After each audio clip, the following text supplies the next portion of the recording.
Welcome to Mastercasts by me, Michael Pell. Today we're going to be covering basic Git theory, and this is a beginner level course. Our learning objectives today are based on the simple premise that Git is not that hard to understand. Once we understand the Git file lifecycle, as well as a commit and a branch, I think you will be able to do 80% of what you need to do on a daily basis using Git. So it shouldn't be that difficult. Hopefully I can break down that concept.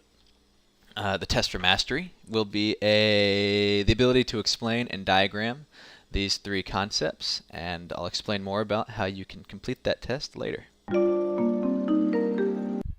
Okay, so what you are looking at is a diagram of the Git file lifecycle. And what that means is that at any given point in a Git repository, a file must be in one of these four states. The states are at the top: untracked, unmodified, modified, and staged.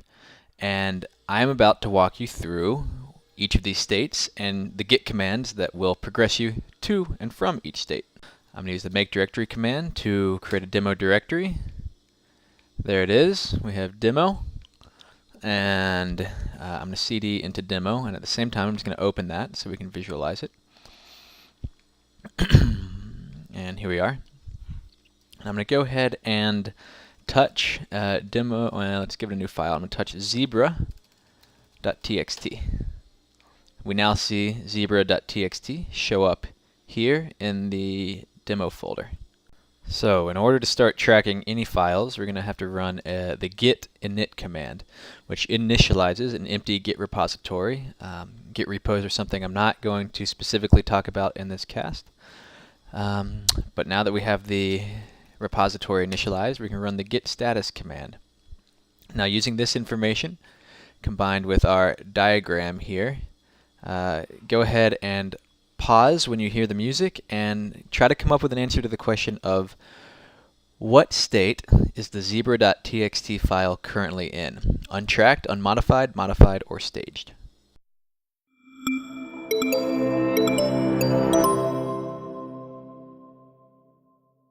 Okay, the correct answer is that we are in the untracked state, meaning that Git is not even, it's aware that the file exists, but it has not begun to watch it for any changes or modifications. Now, the git add command is the command we're going to use, and it's going to move this file directly from the untracked state to the staged state. So I'm going to add it specifically by name. And if we take now a look at git status again, we see that we have changes to be committed. This is a new file, zebra.txt. So this file is currently hanging out in the staged state. And once I commit it, it's going to move back down to the unmodified state. So I will go ahead and commit.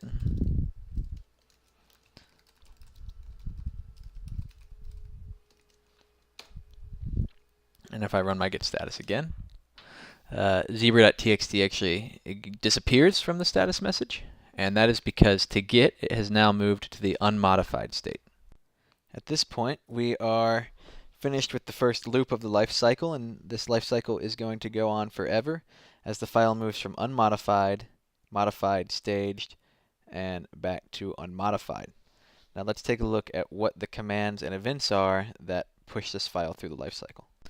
Since we're currently in the unmodified state, let's go ahead and run this error here. Let's edit the file. This is, for the most part, this is what we think of when we code. We actually add text or code to a file. We make really great features.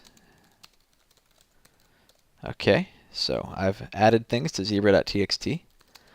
I will now run the git status command, and we see that by saving that file with modifications, the unmodified file has now moved to the modified state. Again, modified. So you tell me, what do we do now to move the modified file to the staged state?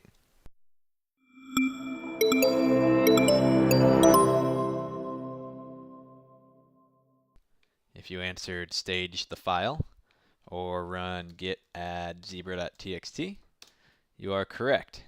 Once we've run that command, we have changes to be committed, and in green, as opposed to red, like above, we have a green staged modified zebra.txt, which is now in the stage state. And I'm sure you know that to commit that and bring it back to the unmodified state, we give a commit message such as added important feature to Zebra. So as we've seen now, the Git lifecycle and the multiple stages that a file goes through while it proceeds through the Git lifecycle. I'm going to use that as a segue into talking about the commit, which will be the next section. The Git commit is the basic building block of Git version control. In order to understand how Git works, we have to understand how a commit works and what a commit is. And we have to know that before we can proceed anywhere else in Git. Okay, so if we hop back to our demo directory, I can run the git log command, which is going to show us the history of the last commits in this repo. In this case, as you've seen so far, I only have 2 different commits. Here they are, and here are those messages.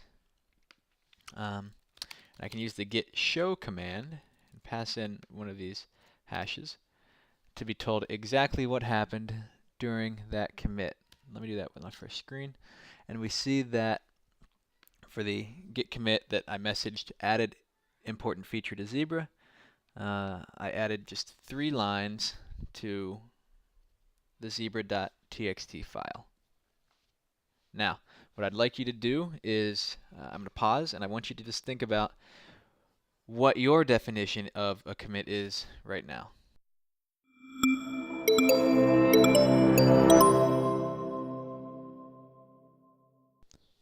Now, while you can find an abundant number of definitions for what a git commit is on the internet, the 2 I would like to work with here are a recorded set of changes to the tracked files in the repo and a record of the modifications made during one complete cycle of the Git file lifecycle.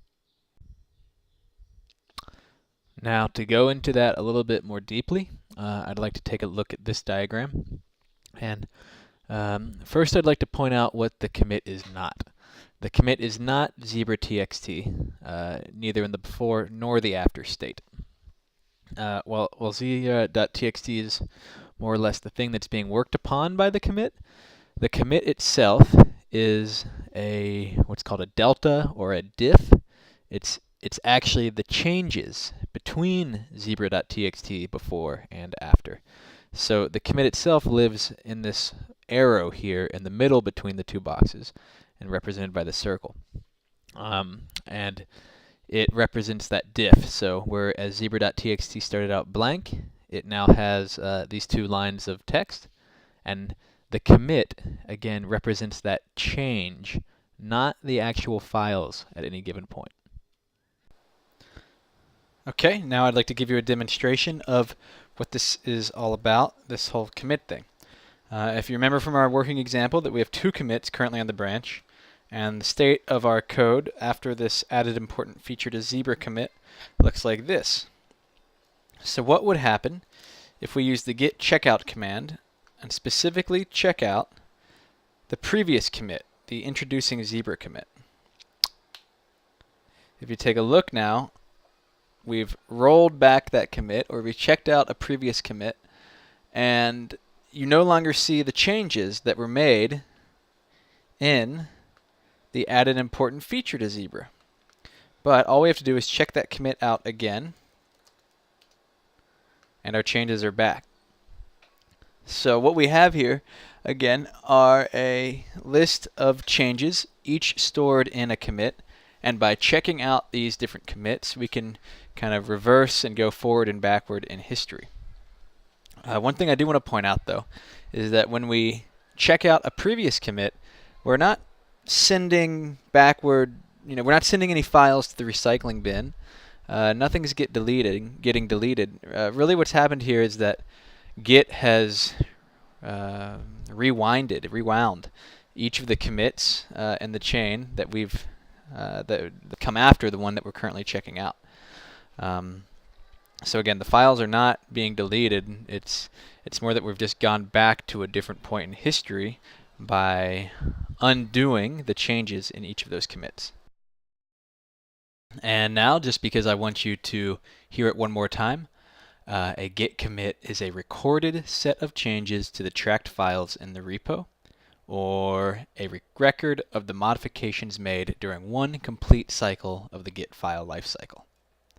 Hopefully with those two definitions you can understand more and more about a commit and add your own meaning as you come to use them on a daily basis. And now for the final learning objective of this screencast, I would like to focus on the git branch. The git branch can be very simply worded as an ordered list of commits. I would like to work with that definition. No need to make it any more complicated. Okay, I'm going to demonstrate branching and adding a file, and then we'll talk about the theory behind that a little bit. So if I get my console beside my text editor right here, I'm going to check git status, and we'll see that we are currently on branch master. So I'm going to check out, I'm going to make a new branch called new feature. And I will go ahead and check out that new feature branch. And let's take a second. New feature, if we run git status, you see that we're on branch new feature, which is to say previously we're on master. And notice that nothing has changed. If nothing has changed, then based on what we learned in the last session, we should know that the git log is exactly the same. The exact same commits that made up the master branch are now also making up the new feature branch. And this will become important in a minute. So let's go ahead and add a new feature file into our code directory. This is going to be called pollo.txt. And it's going to be a little HTML file with a head and a body. Now, let's take a second and think about where are we on the git file lifecycle for pollo.txt. Well, if we take a look at the git file lifecycle, I would say this file is currently untracked because we just created the file. It has not been added yet into our source control. And when we run git status, we're verified. So that's just a little bit of a refresher there. And if we want to get that ultimately into a committed state, then let's go ahead and git add pollo.txt and git commit. Adds pollo to our new feature. And let's take a look at the git status now. Aside from the DS store, everything is in the unmodified state, which is to say there are no changes. But what's more interesting is let's take a look at git log. We now see there are 3 commits in the git log, which is to be expected. I did the add and commit cycle, so that pollo.txt has been added to our commit history. And I want you to tell me what's going to happen when I run the git checkout master command to go back to our master branch. Please take a guess.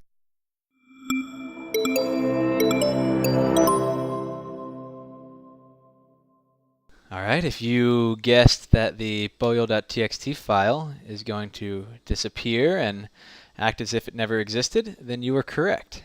By checking out master, we now have a different set of commits, the original 2 that we started out with, as opposed to if we git checkout new feature again,